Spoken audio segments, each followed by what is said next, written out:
So from Israel, I want to wish everybody a happy Independence Day. This is really 78 years.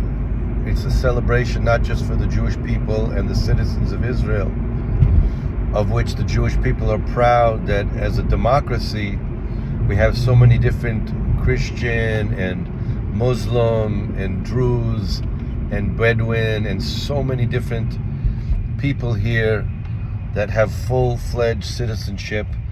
But this is a celebration for the whole free world, because this is a region where there is no democracy. There is no other democratic countries here.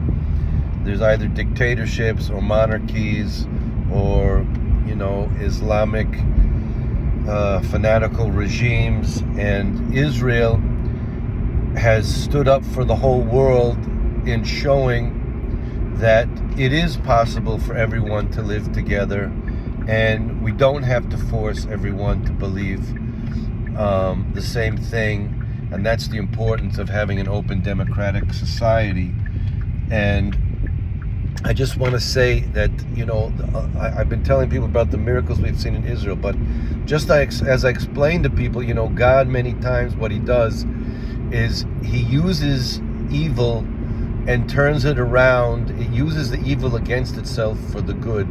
So the original Zionist movement, which helped, even though there were a lot of people from the Arabic countries living here in Israel, as I posted, from Yemen, and there was a lot of Jews that had moved here from Algeria and Morocco, and since the Spanish Inquisition, there was a huge community of 30,000 people in the city of Sfat and Tiberias in those areas. But the Zionist movement, since the Dreyfus affair in France, Theodor Herzl, who was just a very atheistic, pretty much, very secular Jew, who was thinking, everyone's going to be okay in Europe, everyone's going to be brothers and sisters. And then through the Dreyfus affair, he realized that the Vatican Church had instilled centuries of hatred throughout Europe. And he prophesied, because you see what happened in the Holocaust, he prophesied that the Jews have to get out of Europe. And so the actual hatred of the Vatican Church and some of the other churches, even though we have to know today that it's split, there's a lot of conservative Catholics that are really supportive of the state of Israel, and there's a lot of other evangelical and other Christians that are very supportive of helping the Jews and have ended anti-Semitism. There is still a lot of hatred that comes from the Vatican, and that's the reason they're so supportive of Iran. But God used that energy of hatred and anti-Semitism that they've instilled for centuries, and he caused the rebirth of the Jewish people in the homeland of Israel. And I want to say today that Qatar, the Islamic country of Qatar and Iran and many others, have used billions of oil dollars for anti-Israel propaganda, that they thought that was going to bring down the state of Israel. And after the October 7th attack, they thought that with all the pictures, that terrible pictures and such unfortunate, things that happen. But this is what happened when there's violence and war, and people use their own citizens as human shields and take other people's, citizens hostages. This is what the radical Islam caused, the destruction of Gaza and Lebanon and what happened in Iran. And so what happened was they thought that they'll ignite a wave of hatred through propaganda and through using all the people on the college campuses.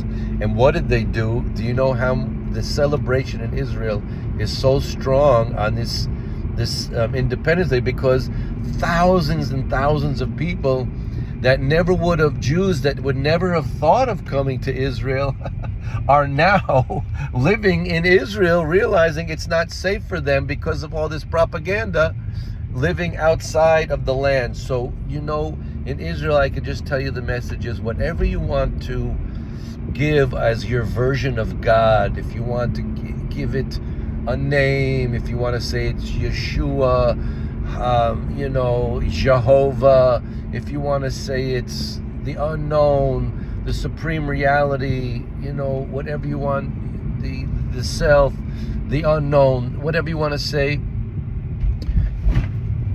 Everything that is going to happen is always going to happen, and there's nothing to worry about, because the good always prevails eventually, and evil will always, it will have its impact, it will have its sad effects, but in the end it destroys itself, and the infinite power, whatever you want to call God, whatever, uses that power against the wicked. So all of those billions of dollars that people could have fed all the hungry people in all the Arab and Muslim countries, especially in Iran where they're starving, but their country used their money for propaganda and terror. It has all been turned and funneled into Israel through thousands and thousands of people immigrating.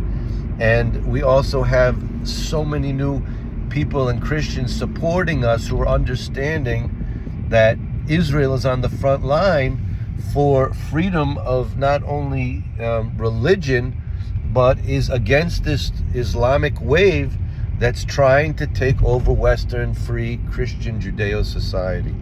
So I just want to send you all a blessing. I'm going to be doing, there's a link on my Facebook page, a live celebration of Independence Day for Israel, for all the nations, because Israel is here to spread the light to all the nations. And I'm blessing you all with a very happy Yom Ha'atzmaut Sameach.